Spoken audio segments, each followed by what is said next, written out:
وأشهد أن سيدنا وحبيبنا محمدا عبده ورسوله لا نبي بعده.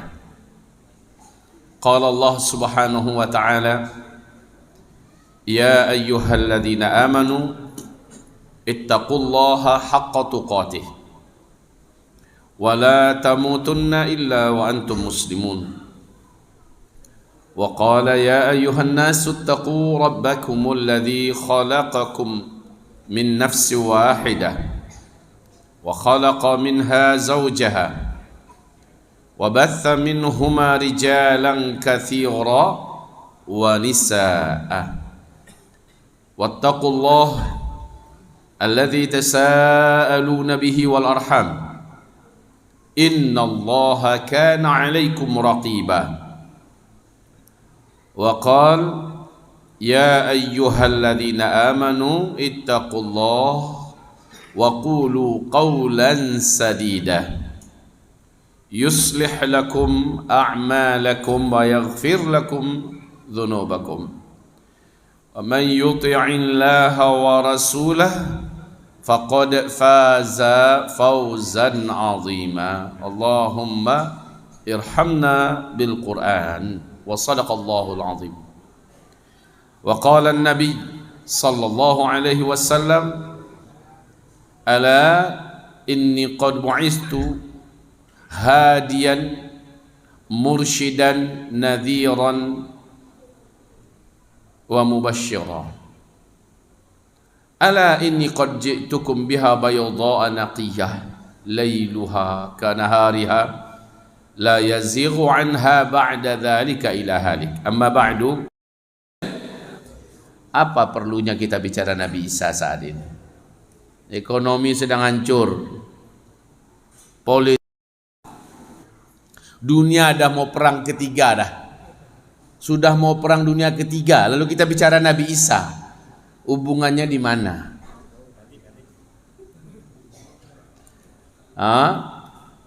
Ini COVID dah mau bangkit lagi nih. Kemarin sempat teler, sebentar mau bangkit lagi. Lalu kita bicara tentang Nabi Isa. Dajjal dah mau keluar. Kita bicara Nabi Isa. Kaum muslimin, Presiden Republik Indonesia Bapak Jokowi mengumumkan 2023 hitam dan gelap. Nggak tahu jalan keluarnya macam apa. Resesi ekonomi, krisis ekonomi global akan ikut menyedot Indonesia ke dalam lubang yang sangat dalam. Seluruh dunia akan mengalami krisis keuangan yang sangat mengerikan, lebih ngeri daripada 2008. Lalu kita bicara Nabi Isa. Benar nih judulnya, bertahan kita dengan judul ini. Mulai ragu kan? Hadirin hamba-hamba Allah yang saya muliakan. Jangan salah-salah. Nabi Isa itu adalah puncak pertolongan Allah ketika seluruh manusia sudah putus asa. Kehadiran Nabi Isa, kalau kata orang Padang, sebagai si tawar si dingin, ya. Dialah yang akan menjadikan kehidupan ini kembali stabil dan normal dengan izin Allah Subhanahu wa ta'ala. Saat manusia-manusia di bumi, bahkan kata Rasulullah, orang beriman saja nanti di akhir zaman, saking beratnya hidup di atas punggung bumi. Ini orang beriman yang imannya kuat ya. Saking beratnya pada masa itu hidup di atas punggung bumi, saat mereka melewati kuburan, dia berharap kalaulah dia yang di dalam kuburan itu. Kenapa bukan saya yang di dalam? Saking beratnya hidup di atas punggung bumi. Mau bunuh diri, takut dosa. Bertahan hidup sudah tak kuat lagi. Di saat Dajjal dengan segala fitnah dan dustanya berhasil menteror iman orang-orang yang lemah iman, orang-orang yang rapuh imannya dari kalangan umat Nabi di akhir zaman, sehingga berhasil memurtadkan sepertiga total dari umat Nabi Muhammad di muka bumi ini. Saat itu satu-satunya yang berhasil menghentikan, memadamkan fitnah Dajjal, bahkan juga menghabisi, membunuh Dajjal, hanyalah beliau. Beliaulah yang akan menjadi jembatan bertukarnya kita dari fase keempat menuju fase terakhir, fase kelima, di mana dari fase keempat Islam sedang terpuruk, kaum muslimin dizalimi di mana-mana, para ulama diteror, syariat Islam diperangi, apapun yang berbau Islam sedunia orang kompak untuk memadamkannya.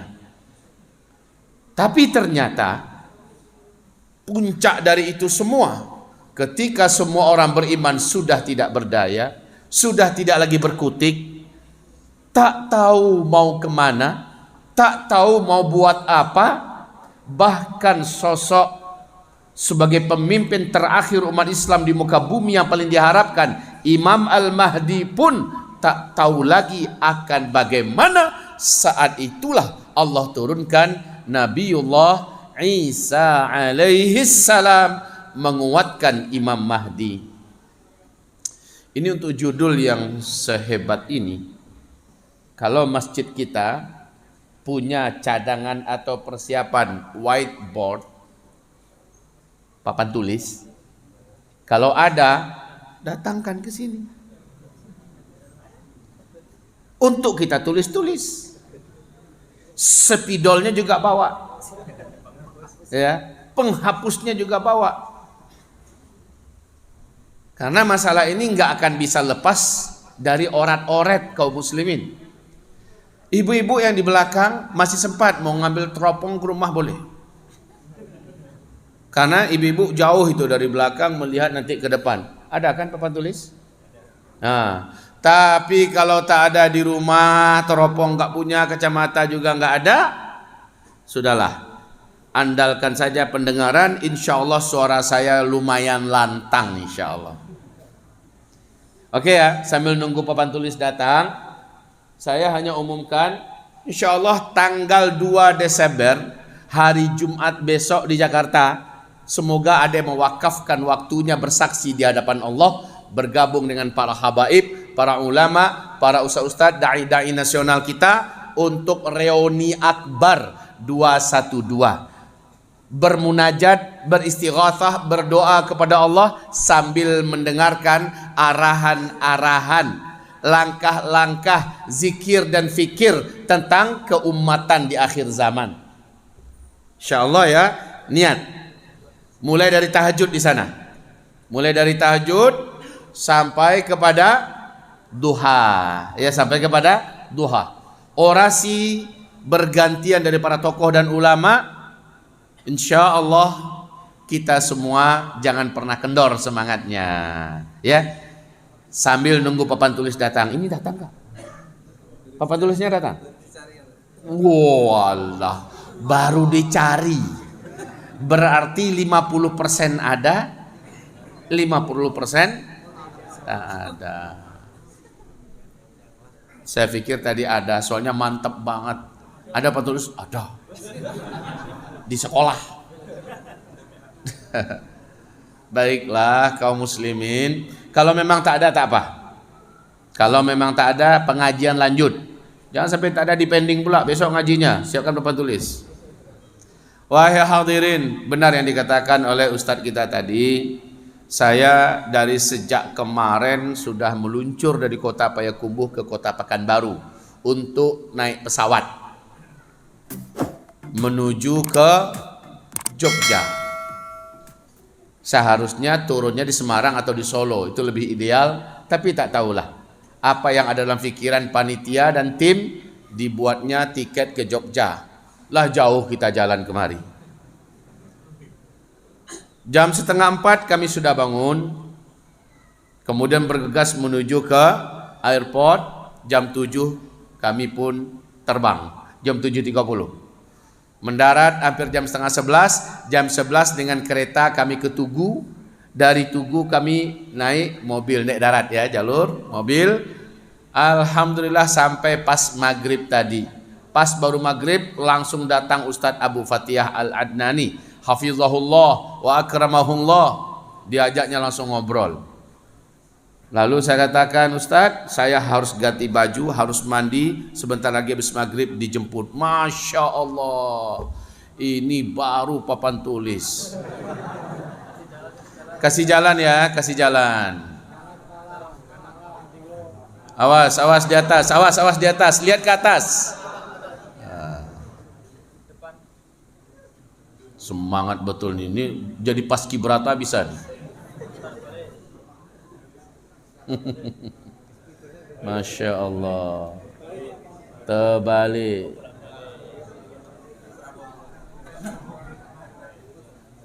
Oh. Oh, enggak ada spidol. Enggak apa-apa. Enggak ada spidol, enggak apa-apa. Pakai ini bisa.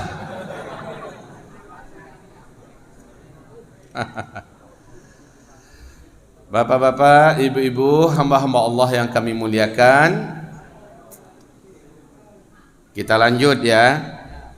Jadi begini, saat saya sampai, selesai, langsung gejebar-gejebur, ganti baju, sholat maghrib, belum lagi sempat berkutik, sudah datang mobil menjemput. Alhamdulillah, datang kemari, kata saya, mata sudah tak kuat lagi mau dibuka. Udah berat sekali. Saya bilang kalau sekarang ini dipilih untuk makan atau tidur, saya pilih tidur, saya bilang. Untunglah ada sambal pedas, Pak. Sehingga mata ini melotot lagi. Memang itu obat satu-satunya untuk orang Padang. Spidol ya. Enggak apa-apa. Tapi bukan permanen kan?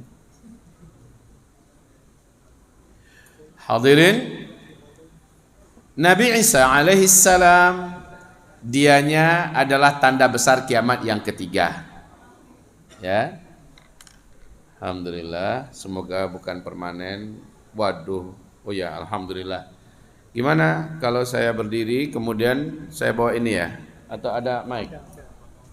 Minta maaf merepotkan ya, Bapak. Nah, Rasulullah SAW bersabda, menjelang kehancuran alam semesta, menjelang kiamat, akan muncul terlebih dahulu 10 tanda besar kiamat. Mirip dengan wanita hamil besar, sebelum melahirkan terjadi 10 bukaan dulu. Aneh ya, Rasulullah bukan dokter, tapi Rasulullah bisa menjelaskan wanita mau melahirkan, hamil besar mau melahirkan, terjadi 10 bukaan dulu. Pernah melahirkan, Pak? Salah tanya, Bu, tanya ibu-ibu kita di belakang. Ada Pak dokter ahli kandungan, semuanya tahu. Wanita sebelum melahirkan di kehamilan tuanya pasti terjadi 10 bukaan. Rasulullah mengumpamakan itu. Lalu kata Rasulullah, harazatun manzumatun fi silk. 10 tanda besar kiamat itu seperti 10 butir-butir marjan, macam ini ya. Lalu ada lubang di bawahnya tembus di atas, dapat dimasukkan tali. Bagian butir yang kedua juga begitu, lubang di bawahnya tembus di atas, masuk lagi tali. Begitulah 10 butir marjan, ada tali di tengah-tengahnya, sehingga terjalin seperti tasbih ya. Di bagian bawahnya dikasih simpul. Lalu kata Rasulullah, ayyuqta'u silk, ketika simpulnya itu digunting, dipotong, diputus, maka apa yang terjadi? Butiran yang pertama pasti meluncur jatuh. Apa yang terjadi dengan butiran kedua? Nyusul. Pakai lama atau langsung? Langsung. Sep. Wanita bukaan 1, tidak lama kemudian bukaan 2. Setelah tak lama kemudian bukaan 3, menyusul bukaan ke-4, bukaan ke-5, dan makin dekat jaraknya, makin dekat waktunya. Baik kaum muslimin, seperti itu. 10 tanda besar kiamat ini, kita orang Islam, orang-orang beriman, umat Nabi Muhammad, hanya diizinkan Allah menyaksikan sampai tanda besar kiamat yang ketujuh saja nanti. Setelah itu tanda besar kiamat yang nomor 8, nomor 9, nomor 10, insya Allah ta'ala dan alhamdulillah kita tak akan menyaksikannya. Di tanda besar kiamat yang ketujuh, seluruh kita Allah wafatkan serentak sebumi. Orang Islam yang ada iman di dadanya akan meninggal secara serentak. Caranya kata Rasulullah, terjadilah tanda besar kiamat yang ketujuh, angin lembut, sejuk, berbau wangi kesturi, bersumber dari negeri Yaman, dengan cepat membungkus bumi. Siapapun yang ada di muka bumi, orang Islam yang ada iman di dalam dadanya, sekalipun imannya cuma seujung kuku, angin lembut ini pasti akan sampai kepada orang itu. Walaupun dia di gua, kata Rasulullah, di gunung, di lembah, di pulau, di gurun Sahara, di mana saja ada orang Islam yang di dalam dadanya ada iman, pasti dia disentuh oleh angin itu. Saat angin itu berhembus menyentuh kulitnya, menyentuh tubuhnya, terhirup olehnya, saat itu di tempat itu juga dia langsung tergeletak meninggal dunia. Meninggal dunia. Tanda besar kiamat yang keberapa tuh? Yang ketujuh. Berarti setelah itu tidak tersisa lagi ada orang Islam atau orang beriman yang kenal Allah. Yang melanjutkan hidup di muka bumi, kata Rasulullah, adalah orang-orang yang tidak kenal Allah sama sekali. Nggak kenal Allah, jangankan kenal ajaran Islam, agama Islam.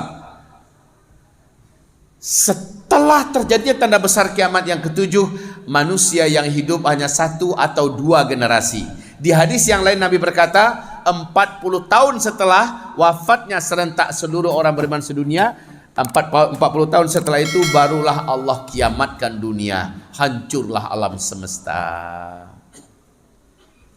Mari kita mulai menulis. Alhamdulillah. Izin ya Bapak.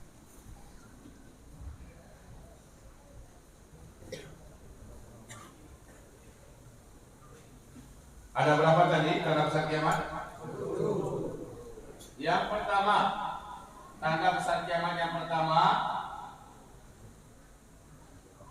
yaitu bumi diselimuti oleh kabut debu bersatu dengan asap yang sangat tebal dan panas. Saking tebalnya, Rasulullah bersabda, orang tidak mampu melihat apa-apapun di muka bumi ini. Jangankan jarak 1-2 meter. Di siang hari bolong, kamu mencoba meletakkan telapak tanganmu di depan wajah, kamu tak mampu melihat apa-apa. Saking tebalnya debu dan asap yang bersatu, sehingga seluruh atmosfer bumi gelap gulita. Saat itu orang tidak bisa membedakan kapan siang dan kapan malam. Peristiwa ini kata Allah dalam Al-Quran dan juga dalam hadis disebut dengan istilah dukhan. Saking hebatnya kejadian ini, sampai-sampai Allah menyebutkan salah satu nama surat dalam Al-Quran, surat Ad-Dukhan, ya, 40 hari 40 malam gelap gulita. Para sahabat bertanya, ya Rasul, bagaimana cara kami membedakan masuknya waktu sholat? Kata Rasul, main kira-kira saja. Orang tidak bisa membedakan kapan siang dan kapan malam. Baiklah, apa penyebab terjadinya dukhan? Dukhan ini kan tanda besar kiamat yang pertama. Ya, kita tadi membacakan hadis, apabila yang tadi ada simpul, ya, apabila simpulnya digunting, diputus, meluncurlah, keluarlah satu, menyusul yang kedua dan ketiga dan seterusnya. Wahai kaum muslimin, apa yang menyebabkan putusnya simpul tersebut? Apa yang menyebabkan terjadinya dukhan? Di dalam banyak penjelasan para ulama sampai sanadnya kepada Abdullah bin Abbas, para sahabat-sahabat menghubungkan terjadinya dukhan ini adalah akibat hantaman meteor dari ruang angkasa menabrak bumi. Begitu. Ini ada dalam tafsir, ada dalam qaul sahabat, ada dalam athar. Hantaman meteor menimbulkan dukhan. Bumi gelap gulita 40 hari 40 malam. Meteor ini kaum muslimin akan berdampak menghentikan semua teknologi yang ada di dunia. Listrik akan padam selama-lamanya. Saat itu kita tahu ketergantungan manusia dengan listrik secara total. Ketika listrik sudah berhenti, maka semua teknologi menjadi musnah. Akibat hantaman meteor terjadilah dukhan. Daratan dihantam oleh batu ruang angkasa, menimbulkan ledakan lebih dari 2 juta kali lipat bom nuklir yang meledak. Ini akan menjadikan dukhan menyelimuti bumi 40 hari saja. Setelah itu dukhan pun tersibak. Matahari kembali menerangi bumi. Kehidupan di dunia sudah berubah dari sebelumnya. Cuaca yang tidak lagi bisa diperkirakan, ekstrimnya suasana panas gersang yang luar biasa, dan ini menjadikan manusia kekeringan dan kelaparan di mana-mana. Maka tak lama setelah itu, antara 2 atau 3 tahun kemudian, menyusullah tanda besar kiamat yang kedua, dan ini adalah menuju puncak keputusasaan dan puncak fitnah di muka bumi, yaitu Dajjal pun muncul. Dajjal muncul. Dajjal membawa teknologi kuno, menggabungkan dengan kekuatan sihir, dibantu oleh seluruh setan, dikomandoi oleh iblis, bergabung dengan Dajjal. Maka Dajjal membawa gunungan makanan ketika manusia di muka bumi kelaparan. Dajjal dengan sihirnya mempermainkan langit, mendatangkan awan, menurunkan hujan, dan menjadikan air-air sungai mengalir. Dajjal menyuburkan tanaman dan menghidupkan hewan ternak yang mati. Lalu Dajjal mengklaim, saya adalah Tuhan kalian. Maka dia mengajak, siapa yang mau sujud menyembah saya, diberikan kehidupan, diberikan makanan, diberikan tontonan dan hiburan oleh Dajjal. Singkatnya kata Rasulullah, 2/3 manusia beriman dengan Dajjal, sujud menyembah Dajjal. Saat itu saudara-saudara, Imam Mahdi telah muncul terlebih dahulu. Awas ya, Imam Mahdi telah muncul terlebih dahulu. Dalam beberapa riwayat yang kami pelajari, kemungkinan munculnya Imam Mahdi sebelum meteor, kemunculan Imam Mahdi Al-Mahdi.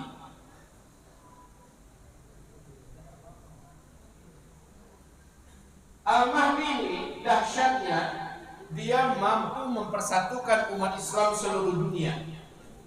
Al-Mahdi sanggup mempersatukan umat Islam seluruh dunia yang terpecah belah, yang tak mau bersatu, yang tidak mau berbaiat dan bergabung dengan Imam Mahdi, murtad. Sepertiga umat Nabi Muhammad di akhir zaman menolak kemunculan Imam Mahdi. Singkatnya, Imam Mahdi berhasil menaklukkan seluruh dunia. Pusat pemerintahan Islam saat itu adalah di Palestina, Baitul Maqdis.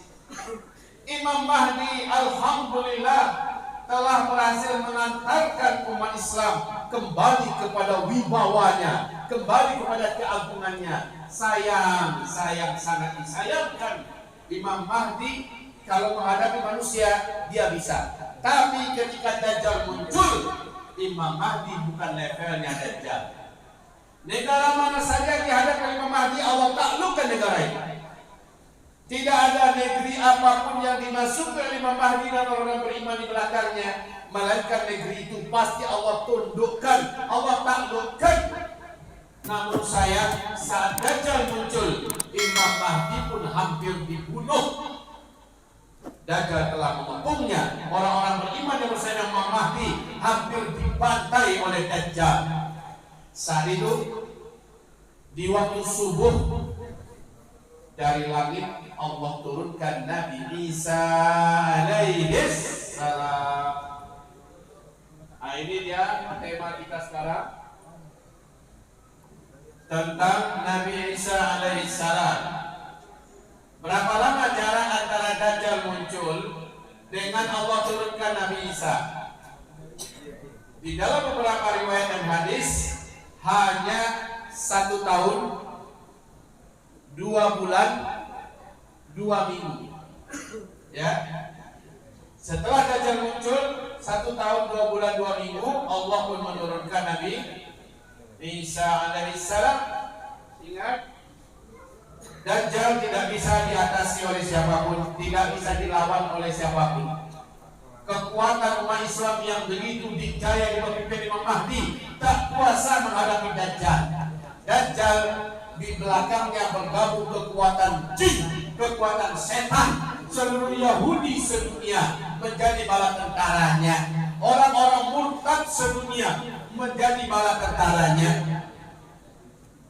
Sementara setan-setan terkuat dan terjahat, jin-jin yang fasik dan kafir, semuanya di bawah komando iblis berbaiat dan bersatu untuk menguatkan Dajjal. Maka kaum muslimin, saat itu satu-satunya makhluk yang bisa mengatasi Dajjal adalah Isa alaihissalam. Baik ya, sebelum kita cerita tentang Nabi Isa alaihissalam, kita lanjutkan sedikit. Nabi Isa akhirnya berhasil membunuh Dajjal. Di mana dibunuh? Di Babylon, yaitu sebuah gerbang yang dibangun oleh Bani Israel di Palestina di tepi laut, ya, disebut dengan Babylon di Palestina. Nabi Isa membunuh Dajjal. Tak lama kemudian tanda besar kiamat yang keempat hadir. Siapa yang hadir saat ini?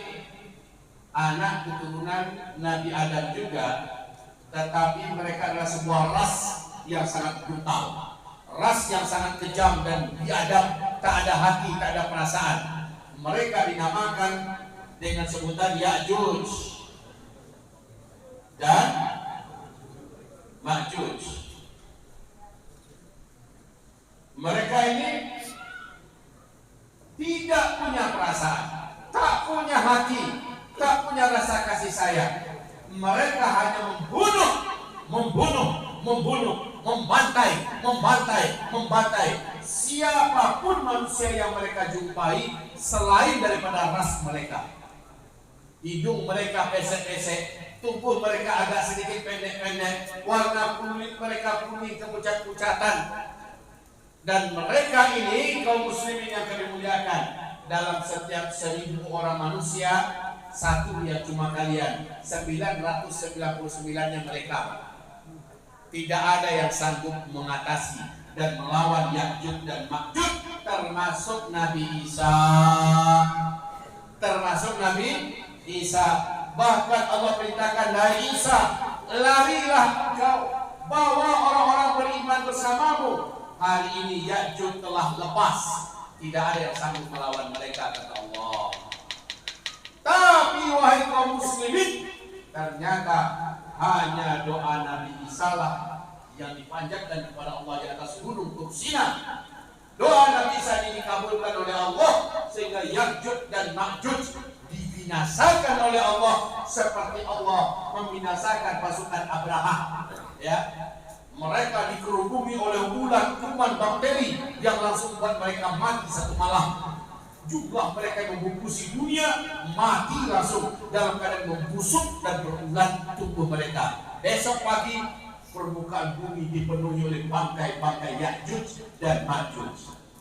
Baik ya kaum muslimin, kita stop sampai di sini. Kita fokusnya di sini. Jadi dua makhluk yang benar-benar sumber malapetaka di muka bumi, Dajjal dan Ya'juj dan Ma'juj, diselesaikan oleh Nabi Isa. Kita fokus sekarang kepada Nabi Isa-nya.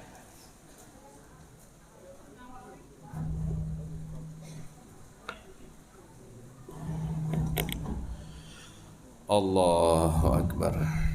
Bapak, Ibu yang kami muliakan, seluruh ulama Ahlus Sunnah wal Jamaah sepakat mengatakan Nabi Isa belum mati. Nabi Isa diangkat oleh Allah, diselamatkan dari kejaran bangsa Yahudi. Mereka berencana untuk menangkap Nabi Isa, disalib, ya, dihinakan, tapi Allah selamatkan. Dibawalah fisiknya bersama dengan ruhnya, di-off-kan perputaran waktu untuk Nabi Isa, dibawa ke langit dunia. Sehingga Rasulullah bersabda, saat saya Isra dan Mi'raj di langit dunia, saya berjumpa dengan saudara saya Isa alaihissalam dalam keadaan ruh dan jasadnya masih bersatu. Usia Nabi Isa saat diangkat ke langit 33 tahun.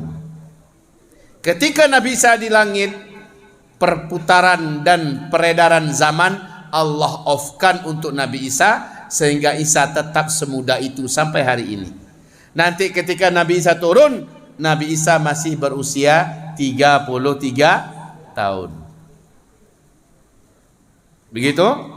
Setelah nanti Nabi Isa diturunkan oleh Allah Subhanahu wa taala, dia bukan lagi sebagai nabi. Ingat itu, bukan lagi sebagai nabi yang baru. Imam Al-Qurtubi menjelaskan dalam kitab tafsir beliau, turunnya Nabi Isa nanti di akhir zaman, kerjanya adalah menguatkan agama Nabi Muhammad sallallahu alaihi wasallam, lalu mengajak semua orang-orang Nasrani, orang-orang Kristen yang macam-macam omongannya tentang Nabi Isa, diajak balik tobat, luruslah, jalanlah kembali ke jalan yang lurus, dan diajak bersyahadat dengan asyhadu an la ilaha illallah wa asyhadu anna Muhammadan Rasulullah. Jadi Nabi Isa turun nanti di akhir zaman bukan lagi sebagai nabi. Ingat itu baik-baik. Nabi Isa turun nanti bukan lagi sebagai nabi. Lalu sebagai apa?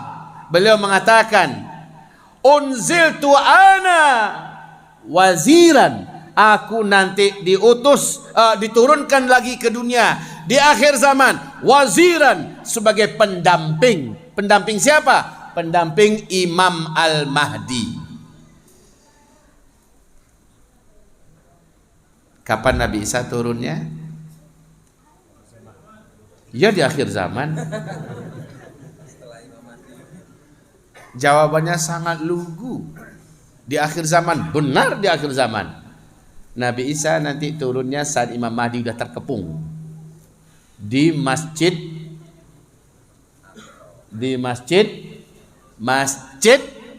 Jami' yang memiliki menara putih di Damaskus, Suriah. Sekarang masjid itu sudah ada. Kaum muslimin, Imam Mahdi tak berkutik. Dajjal berkata, besok kita bunuh si Mahdi. Besok orang-orang yang bersamanya kita bantai. Sehingga orang-orang Yahudi dan seluruh bala tentara Dajjal di luar sudah penuh kegirangan, siap membantai. Ternyata di waktu subuh, dua orang malaikat mengapit seorang lelaki yang sangat tampan dan sangat bersih. Rambutnya seperti baru saja disiram, seperti mengeluarkan tetesan air. Wajahnya sangat jernih. Lelaki ini turun diapit oleh dua malaikat, sementara kedua tangannya memegang pundak masing-masing malaikat. Turun ke bumi, landing. Selesai turun, dua malaikat ini kembali naik. Imam Mahdi langsung mundur, padahal sudah mau mengimami sholat itu. Ketika beliau perintahkan aqimus sholat, ayo sekarang qomat. Ketika muazin tadi sudah selesai qamat, tiba-tiba dari langit turun Nabi Isa, Imam Mahdi langsung mundur. Orang-orang beriman sudah paham, ini memang saatnya Nabi Isa turun. Ya, saat Imam Mahdi mundur ke belakang, kata Nabi Isa, tidak. Yang menjadi imam untuk generasi sekarang, untuk periode sekarang adalah kamu, sebagai kemuliaan dari Allah untuk umat Nabi Muhammad di akhir zaman, bukan saya imamnya. Ya, lanjutlah engkau wahai Al-Mahdi, tetaplah menjadi imam. Saya makmummu di belakang. Ingat itu. Jadi Nabi Isa turun nanti bukan menjadi pemimpin. Nabi Isa nanti turun bukan menjadi nabi, tetapi menjadi wazir, menjadi penguat, menjadi pendamping bagi Imam Al-Mahdi. Ibaratnya tokoh spiritualnya, mufti agungnya nanti adalah Nabi Isa. Top leadernya adalah Imam Mahdi. Hanya saja, wahai kaum muslimin, Nabi Isa ini digelari dengan Al-Masih Isa alaihi salam. Dajjal digelari apa?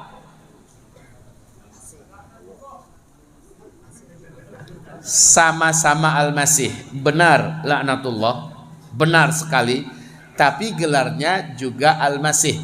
Ada dua Al-Masih ya, Al-Masih Isa dengan Al-Masih Dajjal. Apa arti Al-Masih?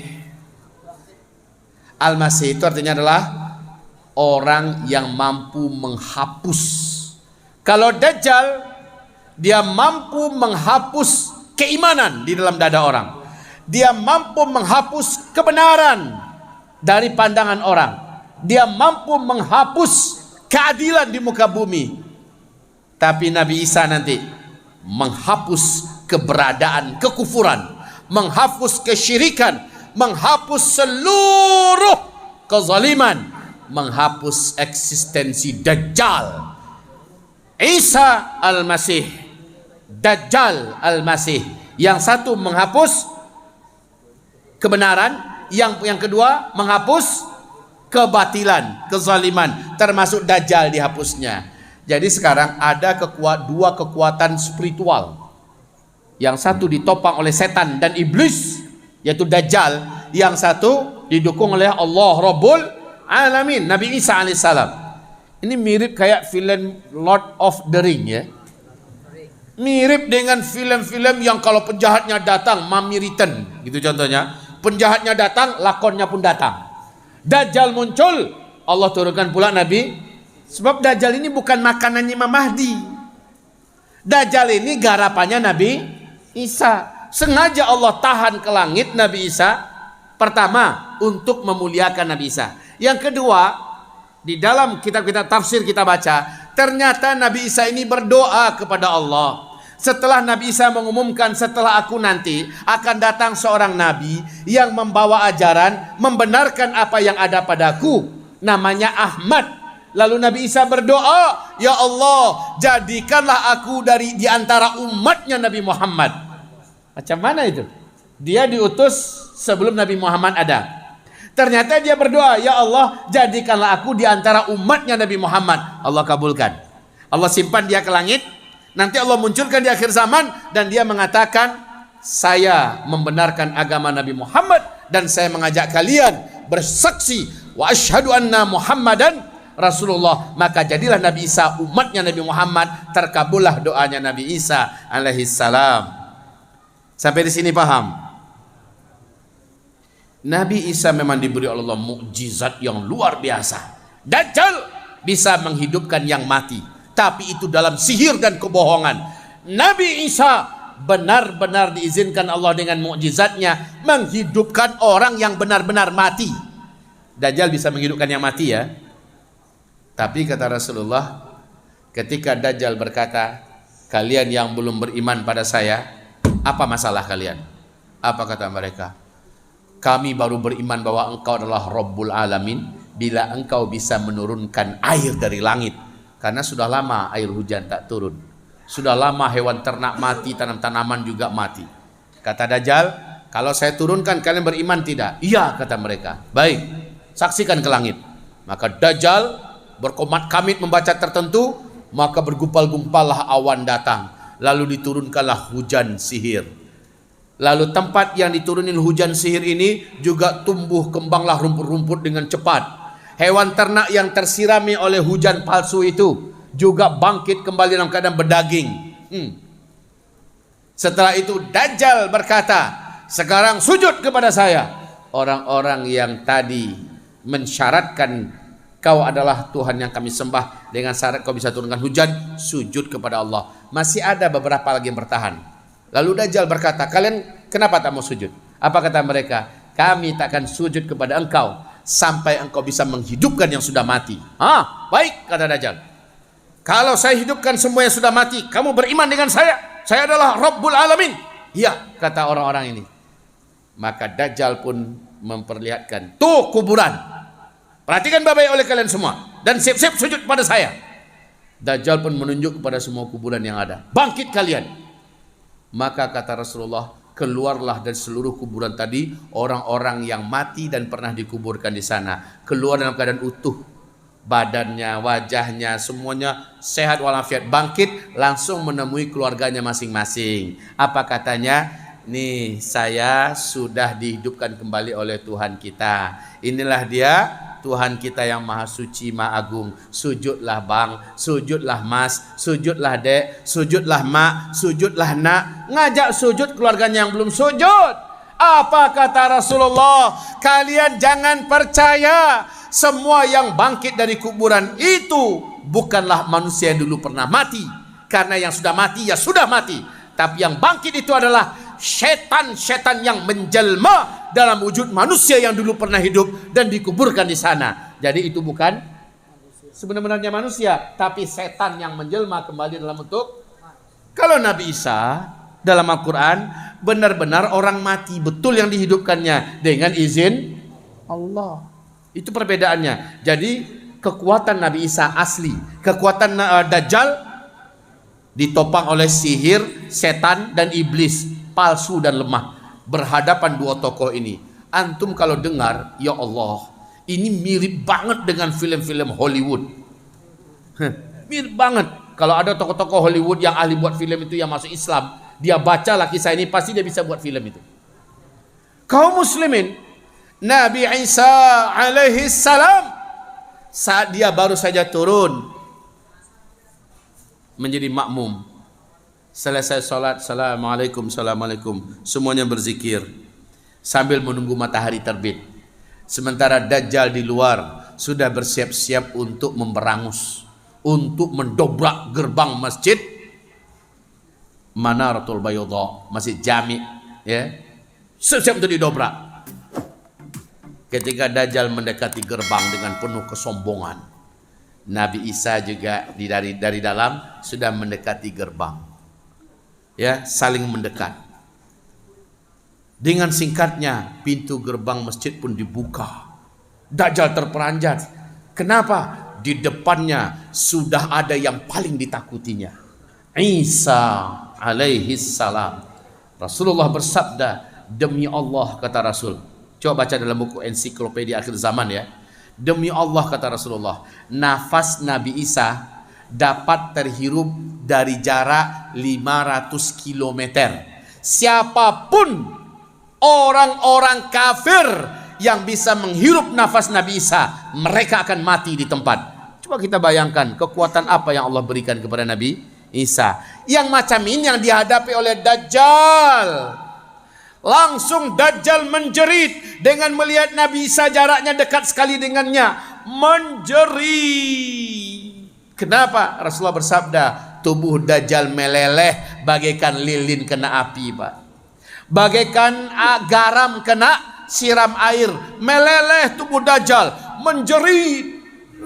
Lalu Dajjal lari dengan kecepatan yang tidak terkira, bagaikan kilat ke ujung timur dunia. Kata Rasulullah, Allah telah jadikan Nabi Isa nunggu di sana. Lari dia ke ujung barat. Lalu kata Rasulullah, Nabi Isa udah nunggu di sana. Mau kemana ente? Sementara Nabi Isa di tangannya menggenggam senjata yang dibawa dari langit. Senjata ini khusus untuk membunuh Dajjal. Allah. Terakhir kata Rasulullah, Dajjal pun lari ke pintu Lud, Bab al-Lud. Allah, Allah, wahai kaum muslimin, Bab al-Lud ini belum pernah ada. Barulah Israel menjajah Palestina baru-baru ini. Merekalah yang membuat Bab al-Lud itu. Dan Nabi berkata, Dajjal akan ke sana. Dia pikir bahwa di situ tempat yang bisa dia mengamankan dirinya dari kejaran Nabi Isa. Ternyata Nabi Isa juga dah nunggu di sana. Saat Dajjal muncul, langsung tombak yang dibawa Nabi Isa menghunjam ke tubuhnya. Tembus. Mati Dajjal. Tombak yang masih berlumuran darah oleh Nabi Isa dengan izin Allah langsung kembali sampai di Masjid Jami'. Manaratul Bayda di Damaskus itu, dan diperlihatkan darahnya Dajjal. Bertakbirlah Imam Mahdi, bertakbirlah orang-orang beriman, sementara orang-orang kafir, orang-orang Yahudi ngacir.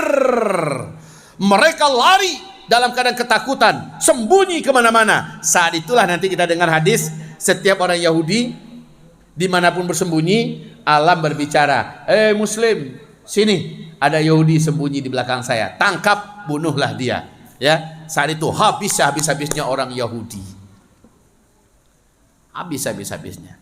Lalu Rasulullah bersabda, Nabi Isa setelah terbunuhnya Dajjal, habisnya seluruh orang Yahudi, Nabi Isa mengajak Islam kembali seluruh orang Kristen sedunia, dan mereka pun berbondong-bondong masuk Islam.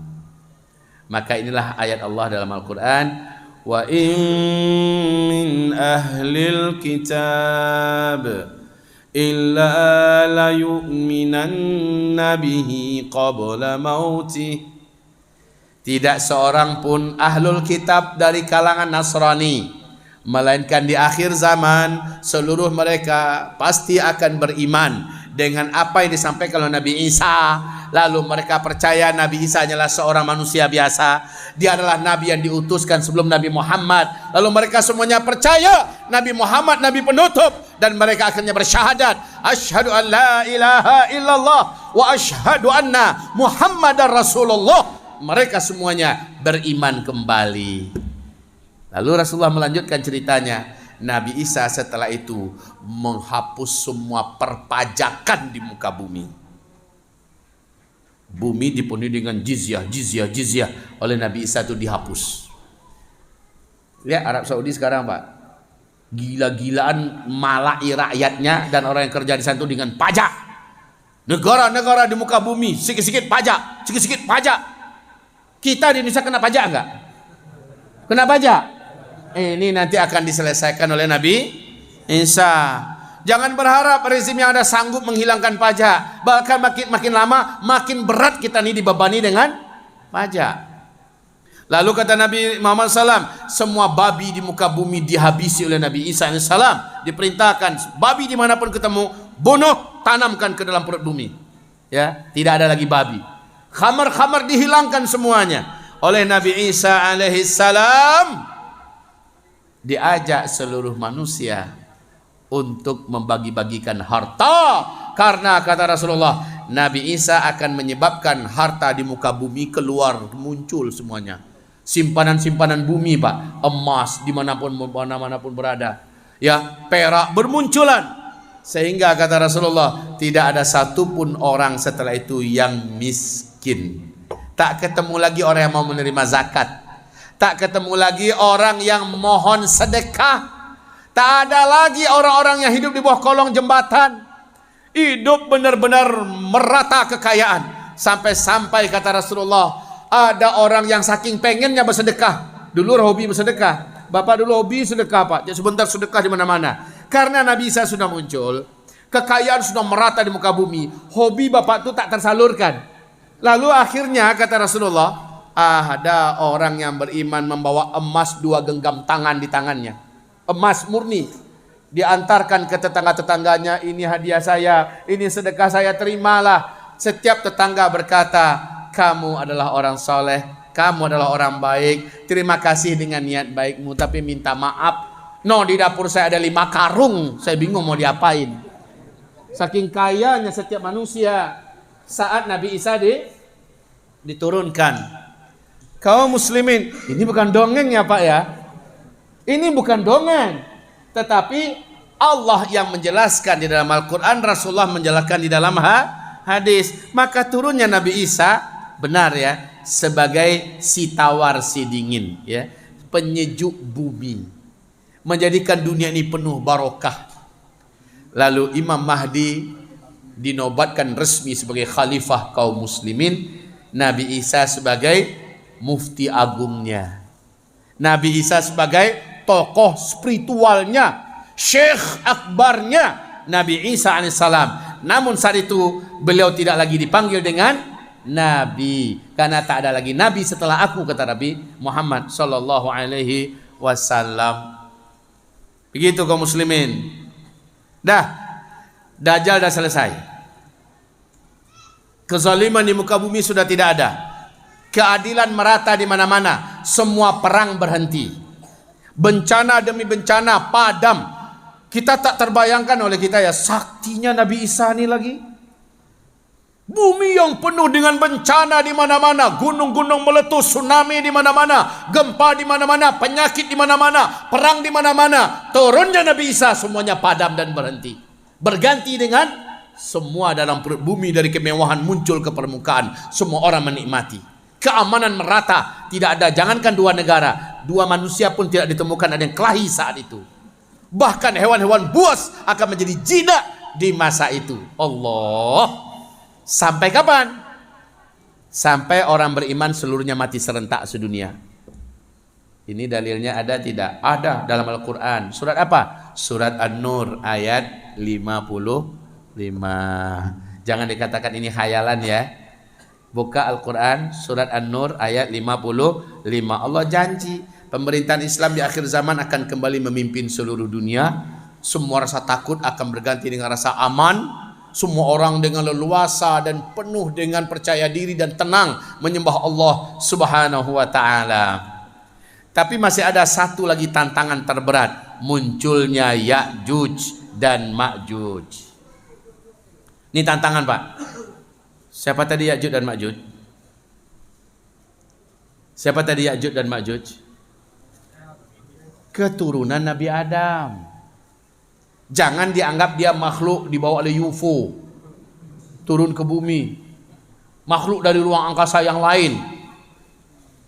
Ya'juj dan Ma'juj min bani Adam. Ya'juj dan Ma'juj adalah dari keturunan Adam.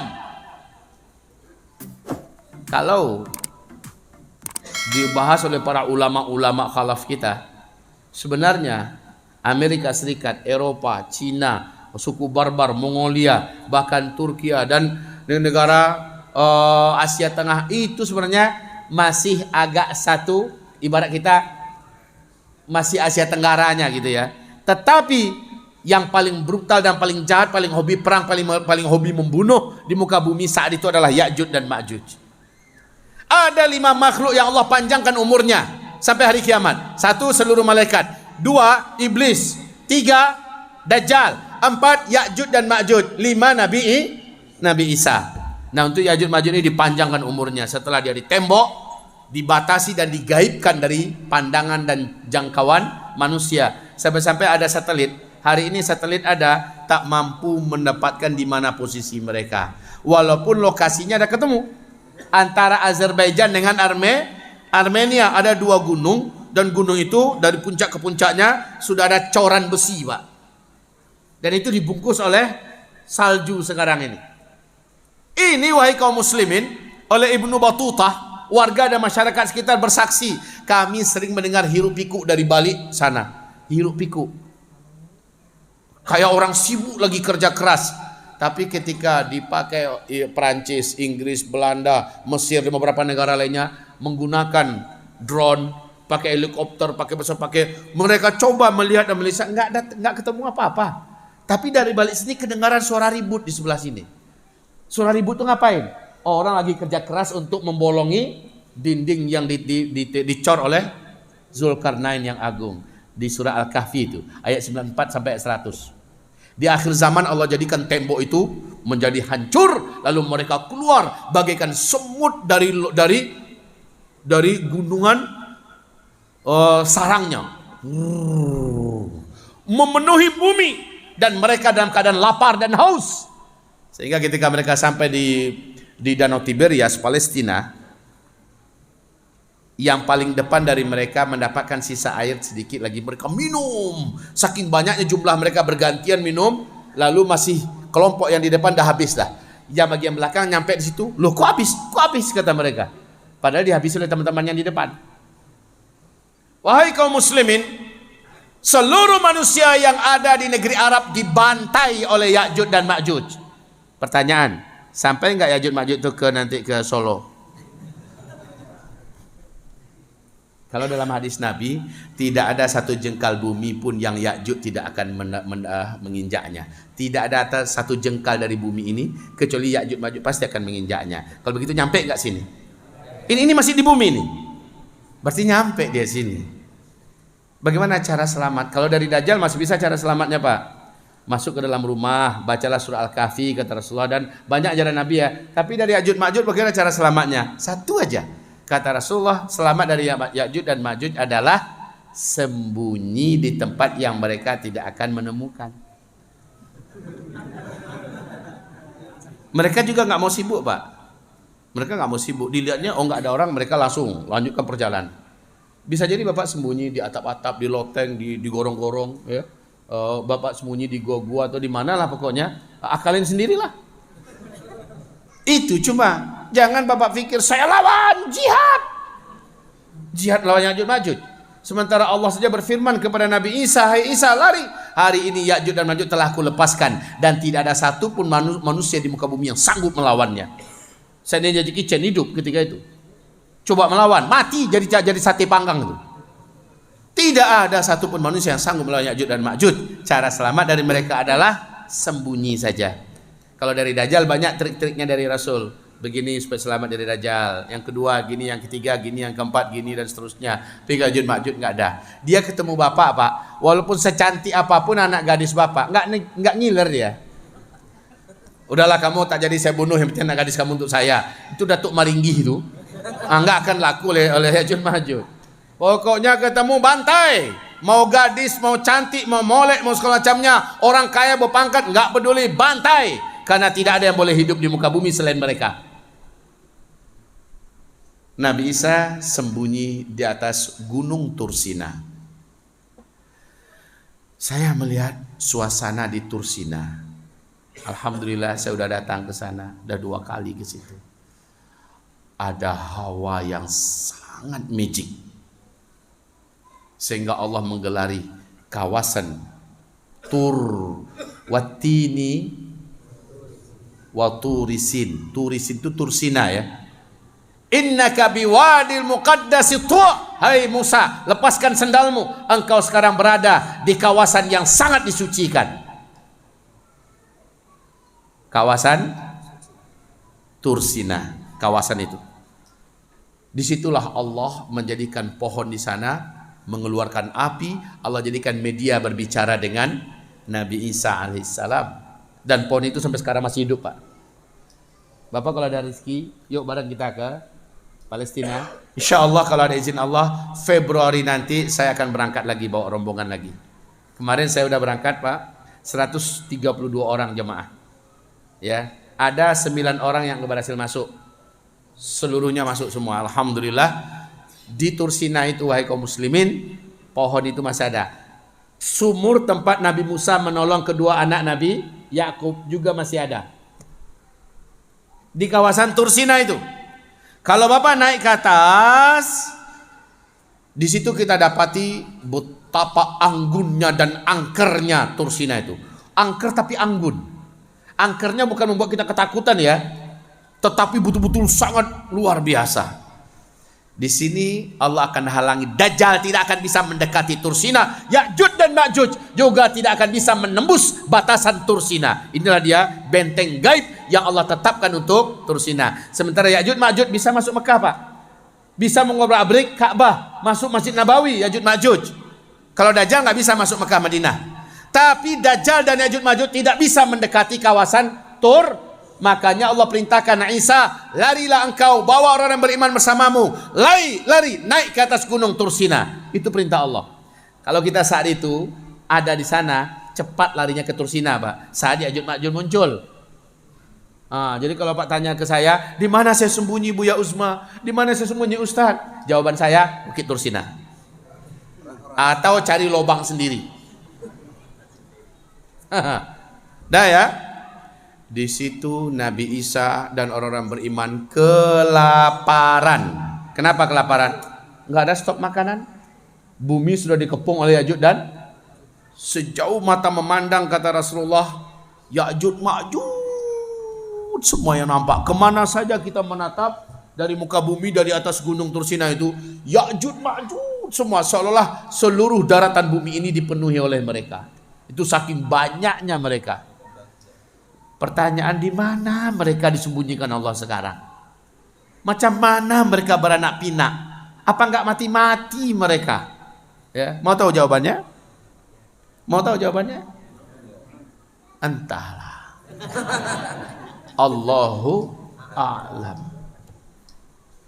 Tapi yang pasti ketika mereka keluar, mereka dalam keadaan haus dan lapar, dan mereka membunuh dan membantai. Yang selamat cuma di atas sana. Barulah Nabi Isa alaihissalam mengangkat tangan tinggi-tinggi ke langit, karena orang dah kelaparan semua, orang beriman. Imam Mahdi, orang-orang beriman semuanya dah kelaparan.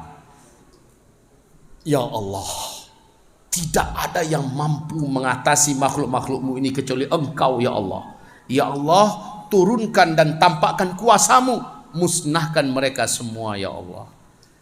Maka setelah Nabi Isa berdoa, langsung seluruh Ya'juj dan Ma'juj digerogoti oleh kuman, bakteri, virus yang sangat mematikan. Saat itu mereka langsung tergeletak, mati serentak sedunia.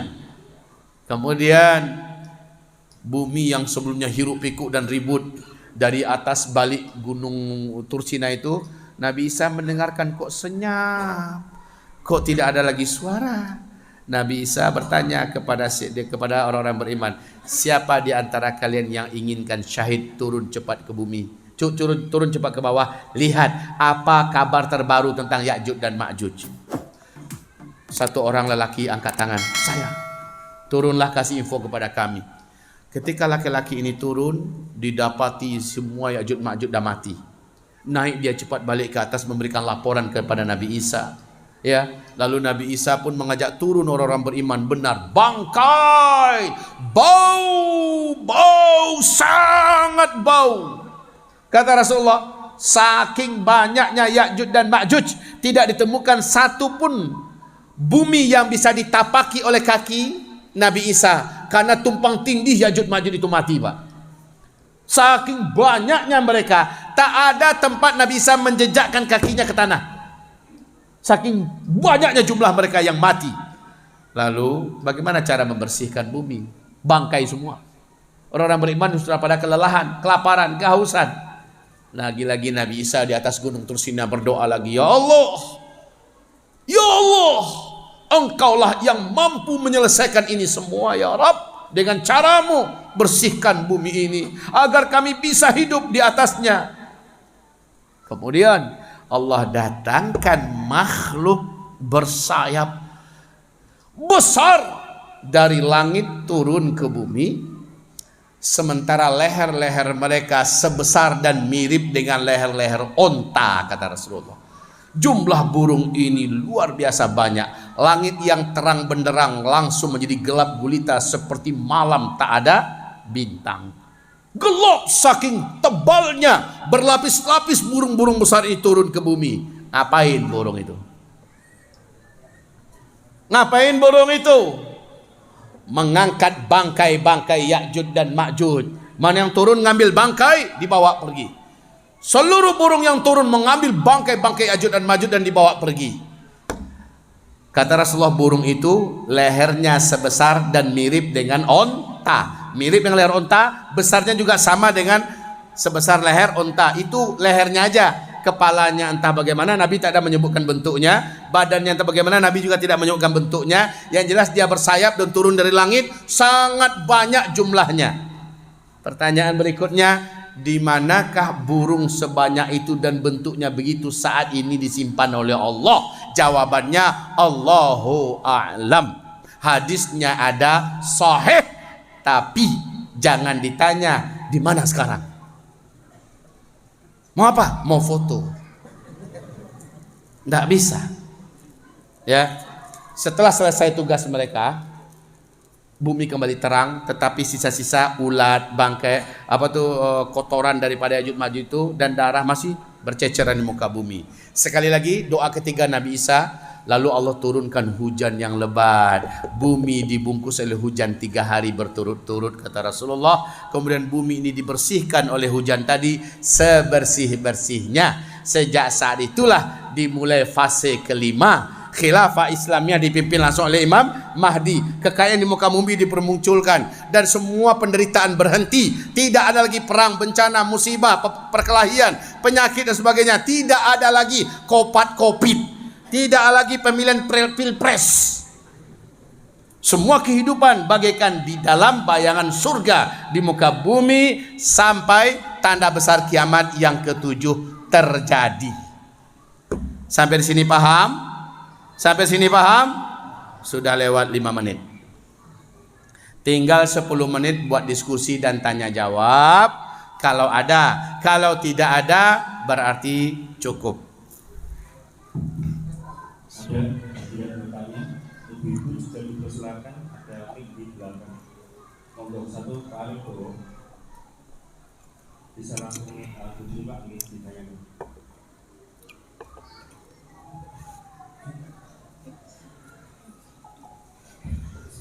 Assalamualaikum warahmatullahi wabarakatuh. Assalamualaikum.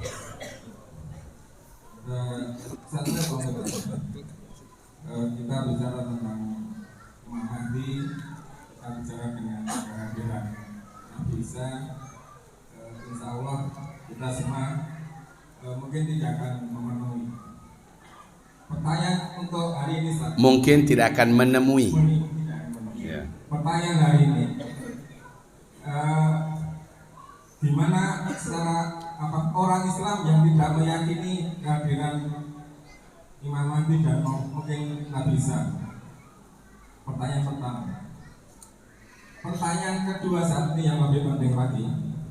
Tentunya Imam Mahdi dan Nabi Isa membawa syariat Islam. Ya. Gimana kalau kita, terutama orang Indonesia, yang menolak kehadiran syariat Islam? Bahkan mungkin ormas yang terbesar pun tidak meyakini adanya berlakunya syariat Islam. Itu dulu satu pertanyaan kami. Jadi gimana hukumnya orang yang tidak meyakini kehadiran Imam Mahdi dan Nabi Isa? Yang kedua, orang yang tidak meyakini akan kehadiran syariat Islam, karena mereka berdua lah nanti yang akan mendirikan syariat Islam di muka bumi ini. Demikian saya mengatakan baik. Assalamualaikum warahmatullahi wabarakatuh. Waalaikumsalam warahmatullahi wabarakatuh. Mau dijawab yang pertama dulu atau yang kedua dulu? Yang pertama dulu. Apa hukumnya? Sudah diputuskan oleh seluruh ulama ahlus sunnah wal jamaah. Di mana keputusannya?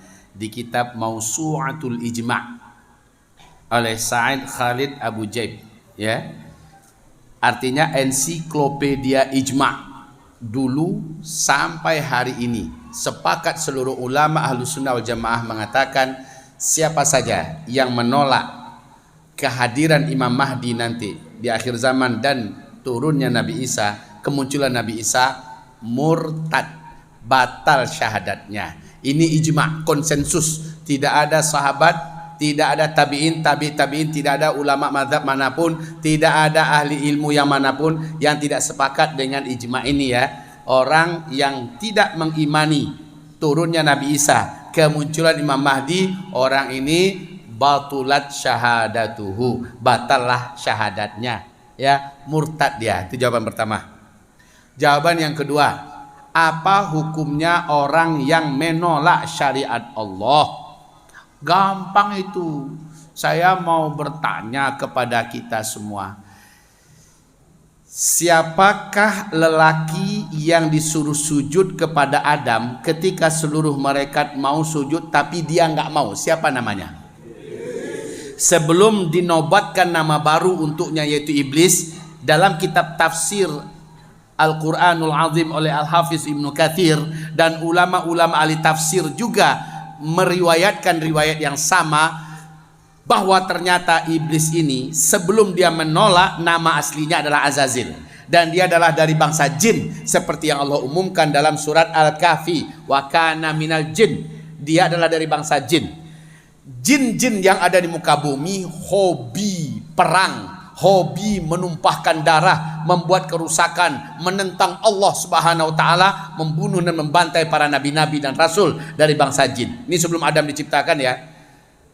Tapi ada yang paling soleh dari seluruh jin yang ada di muka bumi, namanya Azazil, diangkat oleh Allah sederajat dengan para malaikat. Ketika Allah perintahkan malaikat-malaikat perang dari langit turun ke bumi, perangi seluruh jin yang ada, Dan engkau wahai Azazil saya beri kehormatan, pimpinlah. Jadilah engkau panglima perang untuk malaikat-malaikat perangku, turun ke bumi perangi bangsamu, bangsa jin, sehabis-habisnya.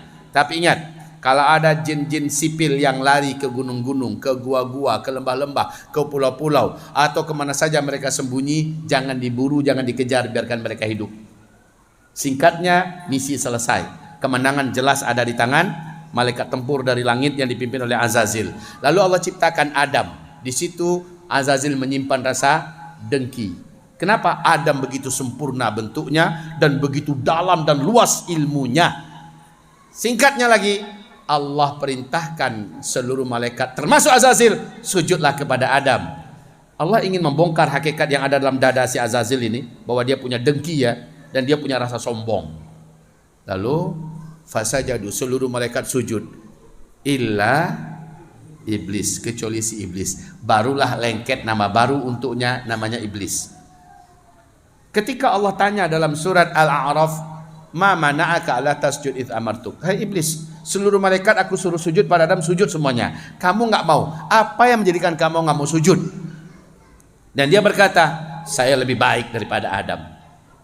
Aba wastakbar, enggan dia menjalankan perintah Allah. Ada satu syariat Allah yang ditolaknya, yaitu sujud kepada Adam. Satu saja syariat Allah yang ditolaknya, sujud kepada Adam. Wastakbar, dia menganggap dirinya lebih baik. Wa kana minal, lanjut, wa kana minal, dan adalah si Azazil tadi atau iblis tadi termasuk di antara orang yang sudah kafir. Satu saja syariat Allah ditolaknya, dia tidak mau patuhi, dia tidak mau terima, yaitu sujud kepada Adam. Maka si Azazil diganti namanya menjadi iblis dan dia dicap oleh Allah kafir. Satu saja. Bagaimana kalau syariat Allah seluruhnya ditolaknya? Terjawab Pak? Terjawab sudah? Di zaman Abu Bakar As-Siddiq ada satu kabilah masih syahadat, masih mau sholat, masih puasa mereka, masih mau haji, masih mau melaksanakan ajaran Islam yang lain. Tapi ada satu syariat Allah yang mereka tolak, yaitu kewajiban membayar zakat. Oleh Abu Bakar dikirim dulu ulama-ulama senior, sahabat-sahabat senior, diajarin nih ayatnya, nih hadisnya, nih wajib. Kata mereka enggak mau. Dia tolak kewajiban membayar zakat. Maka Abu Bakar berkata, berarti mereka sudah murtad, ayo kita perangi mereka. Satu-satunya yang tidak setuju cuma Umar bin Khattab.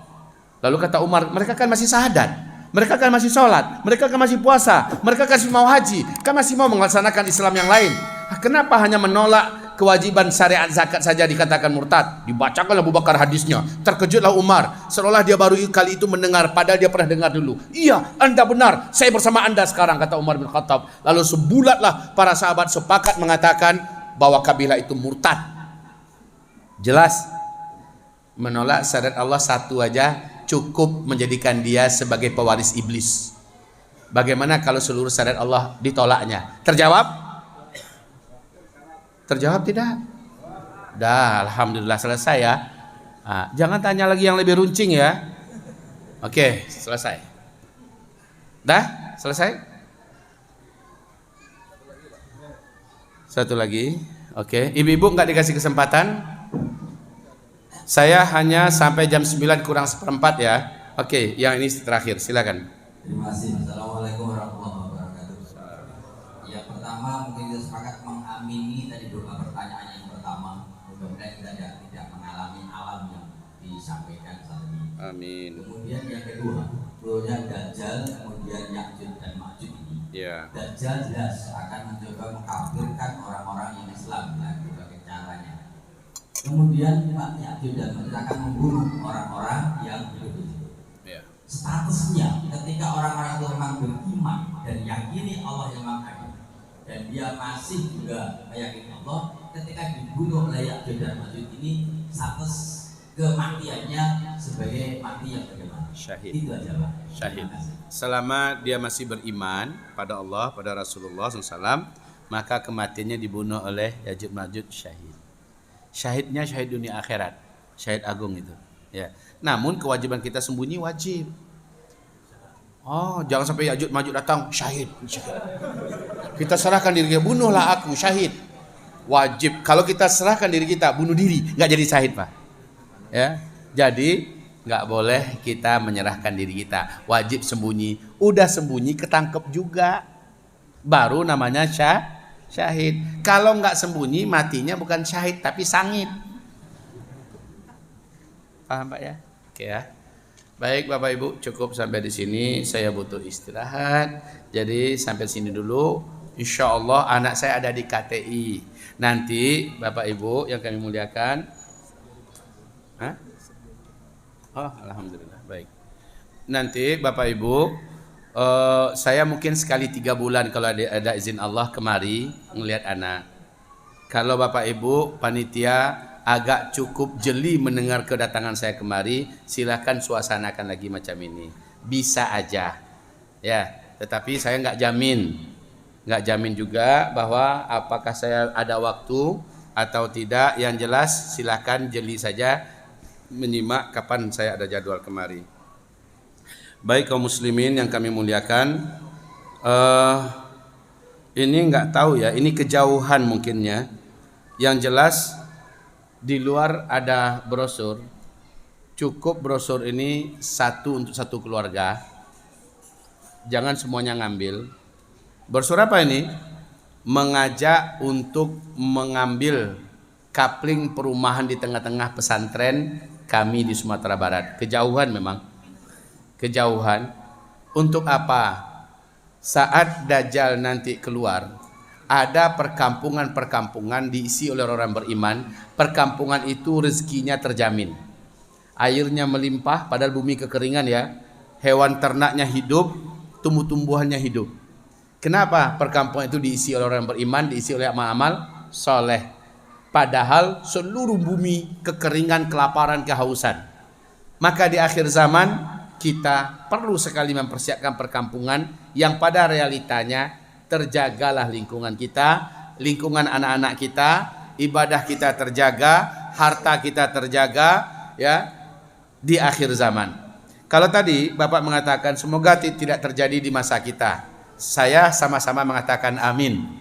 Tapi meteor yang akan menghantam bumi, kalau menurut tanda-tandanya sudah lengkap dibuat hari ini, Pak. Nabi berkata sallallahu alaihi wasallam, fi hadhil ummah khasfun wa maskhun wa qadhfun. Qalu wa mata dzaka ya Rasulullah? Qala idza zaharatil qainat wal ma'azif wa syuribatil khumur. Yang dimaksud oleh Nabi adalah penduduk Arab. Di akhir zaman akan terjadi hujan meteor dari langit. Nah ini ya. Di akhir zaman akan terjadi hujan meteor dari langit. Akan terjadi banyak negeri-negeri yang terbelah dan tenggelamlah kota-kotanya. Akan banyak terjadi wajah-wajah dan kepala-kepala yang berubah menjadi binatang. Kapan itu ya Rasulullah? Apabila kamu sudah mendatangkan penyanyi-penyanyi wanita, apabila kamu sudah menyukai musik-musik, apabila minum-minuman keras sudah kembali kamu minum terang-terangan dan terbuka. Semuanya ini di Arab Saudi sekarang sudah dibuat. Betul tidak? Betul tidak? Di Arab Saudi sikit-sikit acara konser musik raksasa, mendatangkan penyanyi-penyanyi wanita dari Eropa, dari Rusia, dari Cina, dari Korea, bahkan dari India. Sikit-sikit bahkan di Madinah buat konser musik. Lalu mereka di situ juga setiap acara apa saja, bahkan di depan Ka'bah, di depan Masjidil Haram, mereka putar musik-musik sekarang. Kami tegur Pak, malah kami yang dimarahinya. Pemerintah kami sudah membolehkan, mengapa kalian katanya? Itu sekarang kok kenyataannya. Lalu hari ini coba lihat di YouTube, di film-film, bagi film-film pula YouTube, bagaimana mereka ada acara apa saja, minum-minuman keras sudah biasa sekarang. Jadi terjadi nanti hujan meteor dari langit kata Rasulullah. Berarti untuk hantaman meteor sekarang ini Arab Saudi dan negeri Arab lainnya sudah membunyikan gongnya. Tinggal kapan Allah turunkan aja lagi. Kalau begitu setelah meteor dukhon, setelah dukhon tak berapa lama Dajjal. Kalau begitu sekali lagi harapan Bapak dan harapan saya dan kita semua yang tadi berdoa, tinggallah harapan. Doa kita nggak sia-sia karena tetap jadi pahala di sisi Allah. Tinggal bagaimana selamatkan hamba dan keluarga hamba. Kan gitu lagi Pak. Jadi kalau kita lihat ini lama lagi, dengan tanda-tanda dan apa-apa yang nampak sekarang, rasanya kita sah-sah saja berkata udah dekat. Tapi mengatakan pasti dan yakin juga nggak boleh. Tapi sah-sah saja kita mengatakan sudah dekat. Demikian ya. Barakallahu fina fikum jami'an. Siapa yang memerlukan, ingat satu keluarga bawa aja, karena kami nggak bawa banyak. Kami nggak bawa banyak, jadi ambil satu keluarga satu saja. Kalau nggak penting rasanya nggak usah. Cuman yang betul-betul ingin bergabung di komunitas kami. Kalau nggak usah diambil. Ya, baiklah kaum muslimin, demikian saja. Barakallahu fikum. Mohon maaf lahir dan batin. Kita tutup dengan kafaratul majlis. Subhanakallahumma wa bihamdika asyhadu an la ilaha illa anta astaghfiruka wa atubu ilaik. Wassalamualaikum warahmatullahi wabarakatuh.